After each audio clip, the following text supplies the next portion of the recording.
우리 말씀은 에베소서 1장 19절부터 23절입니다. 신약성경 에베소서 310면에 있는 19절부터 23절 말씀을 같이 읽도록 하겠습니다. 찾으셨으면 19절부터 23절 합독합니다. 그의 힘의 위력으로 역사하심을 따라 믿는 우리에게 베푸신 능력의 지극히 크심이 어떠한 것을 너희로 알게 하시기를 구하노라.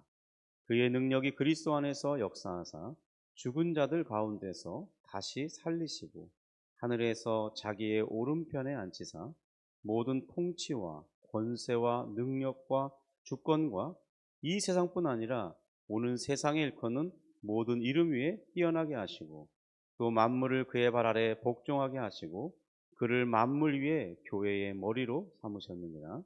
교회는 그의 몸이니 만물 안에서 만물을 충만하게 하시는 이의 충만함이니라. 아멘. 네, 우리는 지난주에 사도신경 2항 그 외아들 우리 주 예수 그리스도라고 고백할 때 우선적으로 생각해 볼 부분에 대해서 잠깐 다루었습니다. 그것은 하나님의 유일한 아들이신 예수 그리스도, 그리고 이제 그의 은혜로 구원을 받아서 하나님의 양자가 된, 하나님의 자녀로 입양된 우리가 예수님과 내 자신을 비교해 볼 때 우리는 예수님에 비해서 하나님과의 친밀한 이런 관계에서 훨씬 더 큰 거리감을 가지는, 좀 더 예수님보다 이렇게 좀 낮은 단계에서 하나님과 교제할 수밖에 없는 그런 존재라고 생각하기 쉽다는 것입니다. 그 원인이 무엇입니까? 예수님은 하나님의 친아들이시죠. 세상이 있기 전에, 시간과 공간도 있기 전에 우리는 그 시간과 공간이 없는 것을 영원이라고 말한다고 그랬습니다. 시작과 끝이 없는 것입니다. 그래서 그때에 아버지께서 그의 신비 가운데 아들을 낳으셨습니다. 그런데 시간과 공간이 없었기 때문에 그의 낳아주심은 영원인데 언제 낳아졌는지, 어떻게 낳아졌는지 우리는 알 수 없습니다. 그냥 계시로만 우리가 알 뿐입니다. 그는 없었던 적이 없었습니다. 왜냐하면 그가 아버지 품속에 있었기 때문에.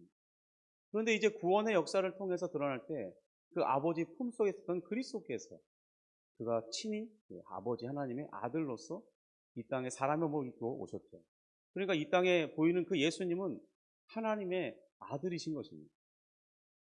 그러니 예수님을 생각할 때 정말 이 본질적으로 하나님이셨으니까 얼마나 하나님 사이의 친밀함과 또 그 크신 사랑을 다 받으셨겠어요.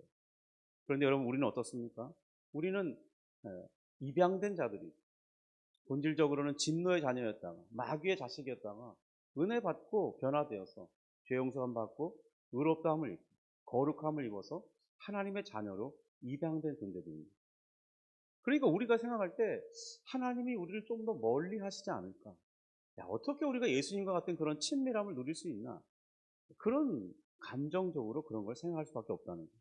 실제로도 우리의 삶의 경험에서 우리가 하나님을 멀리하기 때문에 그 친밀함을 누리지 못하며 살아가는 게 대부분의 삶이죠. 여러분, 기도 가운데 정말 기쁨이 충만하고 주님의 사랑에 감동돼서 눈물을 흘리고 기도하는 것보다 촉촉히 하나님 아버지께서 응답하시고 정말 내가 그것을 생활 가운데 민감하게 느끼며 살아갑니까?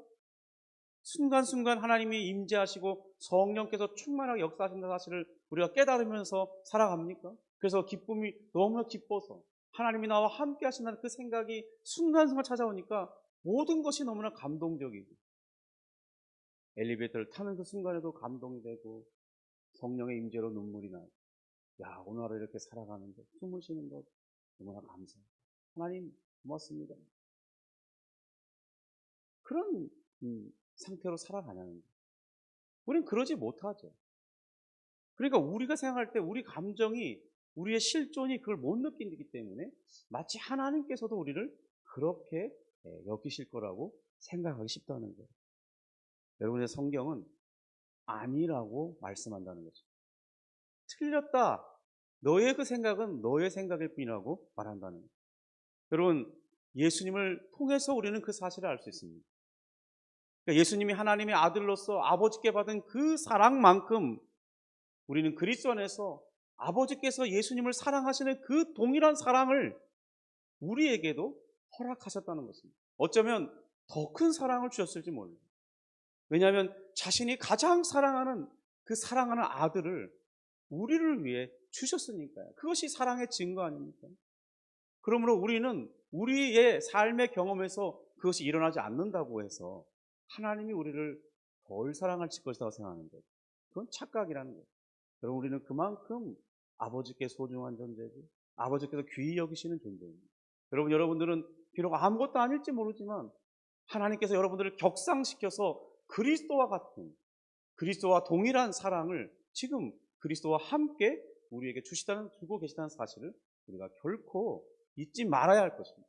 이것은 우리 가슴에 깊이 있게 마치 바위 위에 큰 글씨를 새겨서 다시는 지워지지 않게 하는 것처럼 우리 마음의 신비의 그 사랑을 이게 새겨 넣어야 되는 거예요. 날마다 그것을 확인하면서 살아가야 되는 거예요. 여러분, 그런 사람이 정말 기쁘고 행복을 누리는 사람입니다. 어떤 걱정도 없는 사람이에요. 왜냐하면 예수님께서 근심하지 않으셨어요. 왜냐하면 하나님의 사랑을 그가 받고 있었기 때문에. 여러분, 우리가 하나님의 사랑을 지극히 큰 사랑과 돌보심을 받고 있다는 사실을 확신할 수 있다면 우리는 세상에서 근심할 이유가 없습니다. 걱정하며 살 필요 없어요. 어차피 하나님이 다 보호하십니다. 내 생명은 하나님의 손에 있어요. 누구도 코털 하나 건드리지 못하게 하면 그건 그 자리에 있어요. 우리 삶 속에서 그런 경험하지 않습니까? 저도 생활 가운데 어떨 때 지갑을 놓고 온 적이, 거기 돈이 몇십만 원 들어있어요. 기도를 합니다. 하나님, 저 지갑 아무도 못 보게 하시고 하나님이 가려주셔서 그 누구도 보지 못하게 하시고 제가 갔을 때 다시 읽는 은혜를 주옵소서. 기도하면 정말 그렇게 아무도 손을 안 해요. 근데 거기 지나가면 얼마든지 보이고 그냥 가져갈 수 있는 상황이거든요. 한두 시간이 지났는데도 그 자리에 그대로 있다는 거예요. 하나님이 마치 우리를 그렇게 하시면 아무도 못 건드리는 거예요. 근데 무엇이 걱정입니까? 어떤 나를 이 엄몰하려 하는 그 세상과 근심이 나를 엄몰할 수 있겠습니까? 근데 우리는 그것을 믿지 못해요. 그래서 우리가 그 외아들 그러니까 하나뿐인 아들이잖아요. 유일하신 아들. 예수 그리스도, 우리의 주님이라고 고백할 때 우리가 우선적으로 믿고 받아들여야 되는 바로 이 사실이라는 것을 우리가 확인하고 가자고 그랬습니다. 우리가 하나님의 자녀로서 우리는 예수님을 그 외아들로 고백하고 있습니다. 과연 그렇게 부르는 것이 우리에게 어떤 유익이 있겠느냐, 그것을 살펴보려고 하는 것입니다. 여러분, 가장 중요한 대답으로는 예수님을 하나님의 외아들로 믿고 부르는 것이, 첫 번째 대답은 우리 구원의 필수적인 핵심이기 때문이에요. 여러분, 만약에 예수님이 본질상 하나님의 아들이 아니시라고 하잖아요. 그럼 여전히 우리는 구원받지 못한 상태에 있는 것입니다. 왜 그러한지는 고대에 이 부분에 대해서 가장 큰 논쟁이 있었어요. 바로 우리는 그 두 사람을 가리켜 아리우스 그리고 아타나시우스라고 해요. 이 두 사람이 엄청나게 격렬한 논쟁을 벌였습니다. 그래서 이 주장의 핵심을 비교해 봄으로써 우리가 분명하게 알 수 있게 됩니다.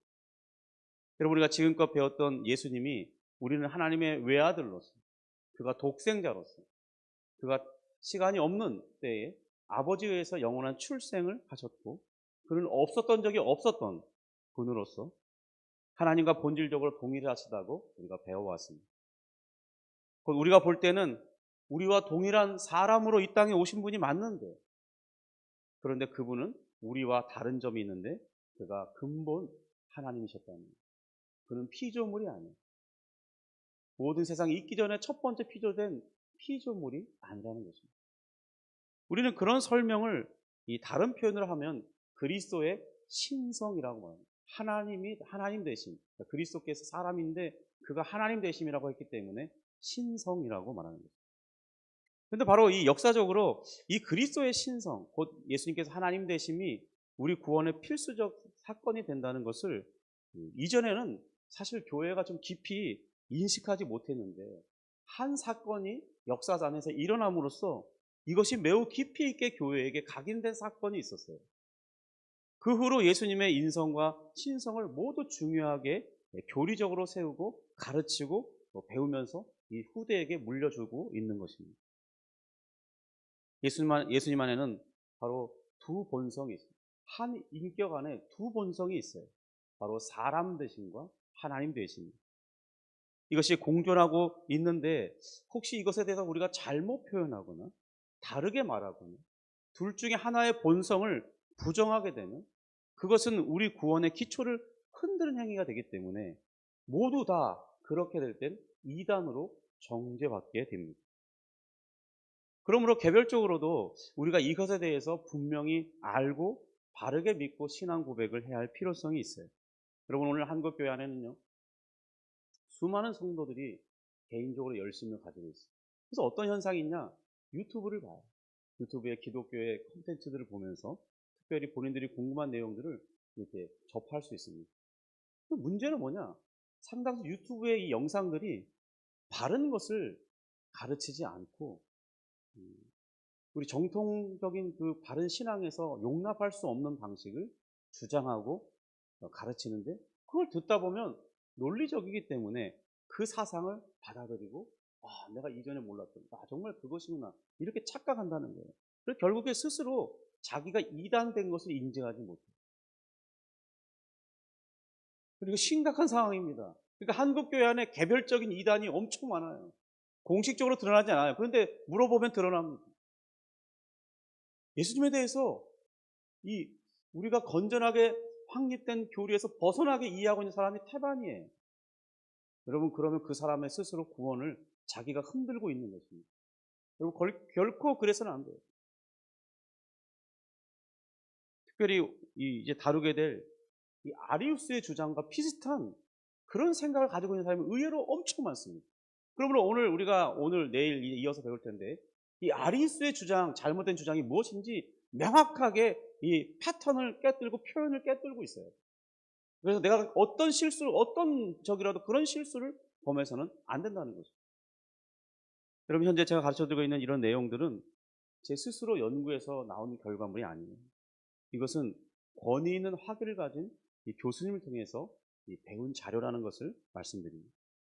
여러분, 그분은 미국에서 가장 보수적이라고 인정받는 필라델피아 웨스트민스터 신학대학원에서 또 정말 권위 있는 학자로 인정받은 이 싱클레어 퍼거슨이라는 분이 있어요.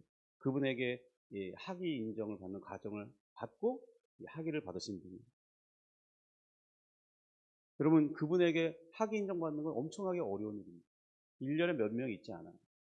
그러니까 이분이 가르치는 내용은 우리 정통신학의 개혁주의, 우리 칼빈이라고 말하는 그 정통신학에 입각해서 그리고 그 후예들이 세우는 그런 우리 웨스트민스터 신앙고백서라든지 또 하이델베르그 교리 문답이라든지 그런 모든 근거 안에 틀에서 벗어나지 않게 가르치고 있습니다.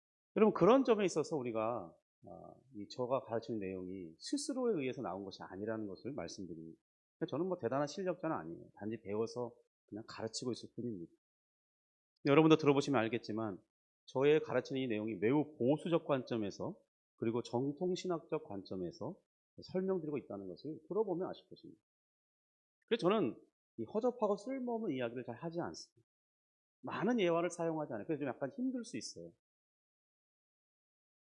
그런데 제가 어제 개인적으로 아는 이 목사님이 이제 교회를 이전해서 이전 감사 예배를 드리는데 그것이 마침 또 군소신학교단이었어요. 거기에 설교 강단에 선 목사님이 답답한 이야기 하더라고요. 설교를 하는데 본문 한 절만 읽고 50분 동안 딴 얘기만 해요. 본문하고는 아무 상관없는 이야기만 해요. 자기가 뭐 목회를 시작한 이야기, 어떻게 축복받았는지, 뭐 교인들이 어떻게 있고 있는지 얘기하는데 거기 하나님 말씀하고 아무 상관없고 단지 세상에서 복받고 뭐 건물 샀고 돈 많이 벌었고 성도들 부자 되게 만들었다. 그것이 논점이에요. 그리고 그것이 하나님의 말씀이고 마치 자기가 하는 것이 하나님 말씀이고 그것을 받아들이면 순종인 것처럼 축복받는 길인 것처럼 말하는 거예요. 그럼 그것은 우리의 본질에 해당되는 것이 아니죠. 그럼 물질은 좋은 것입니다. 물질이 많이 있으면 좋죠. 그러나 그것은 있으면 좋고 없어도 괜찮은 거예요. 이 복음의 핵심에서 벗어난 이야기만 강단에서 50분 동안 말하는 겁니다. 여러분, 이것은 그분은 목사라고 하기가 참 어려운 분이에요. 그렇게 설교해서는 안 돼요. 성도들에게 말씀을 근거로 해서, 또 말씀을 근거로 한 그런 어떤 내용들을 바탕으로 해서 성도들을 바르게 가르쳐야지. 그 쓰잘데기 없는 얘기만 하는 거예요. 그럼 물질은 있으면 좋고 없으면 많은 거지. 뭐 그것이 이 세상에서 그리 중요한 것입니다. 여러분, 우리에게 가장 중요한 것은 예수 그리스도를 바르게 알아가는 것이에요.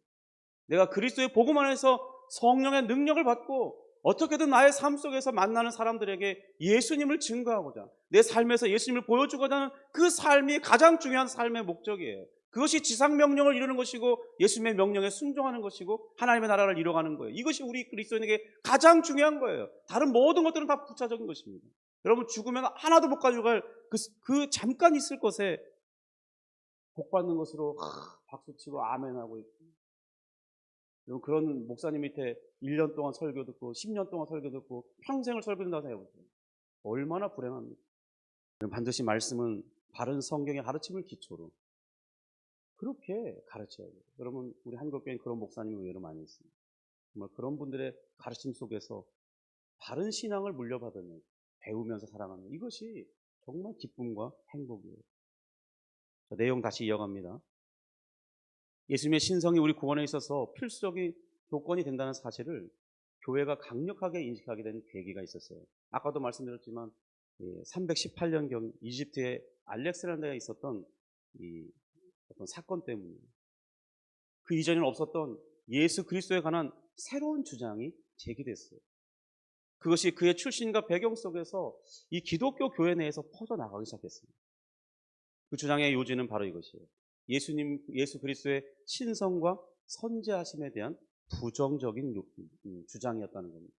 그는 말하기를 우리 하나님 아버지는 변하지도 않으시고 자존하시죠. 맞죠? 거기까지 맞습니다. 근데 반면에 그리스도는 출생이라는 과정과 성장의 과정을 거친 사람이기 때문에 그도 존재의 시작을 가진 피조물 중에 하나라는 거예요. 여러분 생각해 보세요. 우리를 보세요. 누구든지 태어난 자는 다 필연적으로 존재의 시작점이 있지 않아요? 어머니의 뱃속에 잉태하는 그 시점부터 우리는 존재하기 시작한 거죠. 그러니 예수님도 예외는 아니라는 겁니다. 그리스도께서 존재하지 않으셨던 때가 있었던 것이 분명하기 때문에 그리스도는 하나님께서 무로부터 창조하실 때는 창조를 시작하실 때 가장 먼저 창조된 그런 분이라는 거예요. 그리고 그분에 의해서 이제 세상이 만들어졌다는 거예요. 이러한 것을 생각한다면 그리스도는 분명 하나님과 같은 본질을 근본적으로 공유한 존재는 아니라는 거예요. 따라서 예수 그리스도는 하나님과 같은 본질을 같이 있지 않고 하나님과 동등하지도 않고 그러면 영원하지도 않으며 신성의 어떤 실제적 영역에도 있지 않다는 주장을 하게 되는 거죠. 여러분, 한마디로 예수 그리스도는 가장 높이 올려봐야 하나님과 버금가는 존재이긴 해요. 그러니까 그분이 신격화돼서 하나님과 비슷한 거의 99.9% 똑같은 상황까지 올라가긴 했어요. 그런데 결코 100%의 하나님은 아니라는 거예요. 여러분, 0.01%의 순도만 떨어도 그분은 참되신 하나님은 아닌 것입니다. 하나님 같기는 해요. 우리와 비교 없이 높은 분이에요. 능력이 대단해요. 그래도 하나님은 아니시라는 거예요. 이런 주장을 누가 했냐? 바로 여러분 꼭 기억해 두시기 바랍니다. 바로 이집트 알렉산드리아 바우칼리스 지구의 장로였던 아리우스라는 사람입니다. 여러분, 그의 주장에 따르면 예수 그리스도께서 존재하지 않았던 시기가 있었다고 하는 거예요. 여러분, 근데 정말 그의 주장대로 그것이 맞다면 예수님은 아무리 높여봐도 최고의 피조물일 뿐입니다. 여러분, 혹시 이런 주장을 받아들이고 동조한다면 결국 여러분은 하나님과 인간 사이에 주어져야 할 이 중보자가 사라지는 사실을 알아야 돼요. 그러니까 여러분과 하나님 사이에 중보자가 없어지는 거예요. 그럼 여러분의 구원은 사라지는 것입니다. 그래서 예수님을 바르게 믿는 것이 너무나 중요해요. 여러분, 이에 대해서 반기를 들고 나온 사람이 있었어요. 여러분, 이 사람의 이름도 기억하시기 바랍니다. 그는 알렉산드리아의 주교였던 아타나시우스라는 분이에요. 그는 아리우스가 가지고 있던 이 삼위일체 사상을 강력하게 반대했습니다. 여러분, 그분은 그것 때문에 엄청난 대가 지불을 했어야 해요. 그는 예수 그리스도의 완전한 신성을 주장했어요. 그 사실 때문에 그 사실에 대해서 어떤 타협도 허락하지 않았어요. 그로 인해서 그는 45년 동안이나 무려 5차례나 주교에서 추방되는 유배되는 괴로운 삶을, 고통의 삶을 살아야 했습니다. 이미 당시 아버지와 아들 사이에 동일 본질, 그러니까 아버지와 아들은 같은 하나님이다. 본질상 똑같은 하나님이시다. 이 신앙이 확립되었어요, 이미. 그런데 니케아 공의회 이후에 이 콘스탄티누스 황제가 이 아리우스와 동조하였어요. 왜냐하면 아리우스는 유력한 사람이거든요. 주변에 유력한 사람이 많아요. 그래서 많은 주교들이 계속해서 이 아리우스의 신앙을 따라가는 거예요. 여러분, 그러니까 오늘날 큰 규모라고 해서 그 사람이 바르다고 말할 수 없어요. 여러분, 작은 한 사람이라고 해서 그 사람이 틀렸다고 말할 수도 없어요. 성경의 계시를 따라 주장한다면 그가 맞는 거예요. 아무리 큰 그 규모의 집단, 수천 명, 수만 명을 모아놓고 이끄는 지도자를 할지라도 예수 그리스도를 바르게 가르치지 않으면 그 사람은 이단입니다. 이단의 교수일 뿐이에요. 하나님이 영원히 정죄하세요. 그는 구원받을 수 없습니다. 왜냐하면 그에게는 중보자가 없기 때문입니다. 여러분, 그러니까 바르게 신앙하는 게 너무나 중요합니다. 328년 알렉산드리아 주교의 위치에 있었던 아타나시우스는 이 아리우스파에 있었던 사람의 입교를 거부했습니다. 그런 신앙 고백에서는 이 자신의 교인으로 받아들일 수 없는 거예요. 이것 때문에 황제들과 이제 마찰을 빚었어요. 그래서 여러 차례 추방을 당한 것입니다. 이 반복된 추방에도 불구하고 이 우리 소위 말하는 오타쿠가 있어요. 오타쿠처럼 흔들림 없이 예수 그리스도가 하나님이시다. 그는 영원히 나신 아들이시고 신성이 충만한 하나님이라고 계속해서 고백하고 주장했어요. 그 믿음을 끝까지 흔들지 않았어요. 여러분, 아버지와 아들의 이 동일 본질에 대한 교회의 이 정통 신학은 그를 빼고는 생각할 수 없게 되었어요. 왜 아타나시우스가 그러면 그렇게 그리스도의 신성과 이 영원한 아들을 넣었어요. 아버지로부터 영생, 이게 뭐죠? 이게 영원한 출생을 하셨는지, 그걸 왜 그렇게 고수했는지 우리 내일 이어서 말씀드리겠습니다. 여러분, 정말 내일 다룰 내용은 너무나 중요한 내용. 그것이 아니면 우리 구원은 없는 것이기 때문에 내일 이어서 이 내용을 다루도록 하겠습니다. 기도하겠습니다. 하나님 아버지, 감사합니다. 주님, 우리가 성경에 나타난 계시의 기록을 신뢰하면서 또 그것에서 가르쳐 주신 예수님에 대해서 바르게 신앙 고백하기 원합니다. 주님, 대충 하지 않기 원합니다. 명확하게 신앙 고백을 통해서 나의 구원이 분명한 확신을 갖고 분명한 근거 속에 견고하기를 원합니다. 그러므로 그런 말미암는 신앙의 기쁨과 또 충만함과 능력의 삶을 살기를 원합니다. 담대함을 갖기 원합니다. 또한 우리가 어떻게 살아야 되는지 사명이 그런 곳에서부터 발견되기 원합니다. 주님, 도와주시고 인도해 주옵소서. 주님, 여전히 우리가 살아갈 때 그러한 믿음이 있을지라도 많은 어려움과 우리가 이겨내야 할 그런 당면한 문제들과 또 싸워야 하고 견뎌야 하는 그런 어려움들이 있습니다.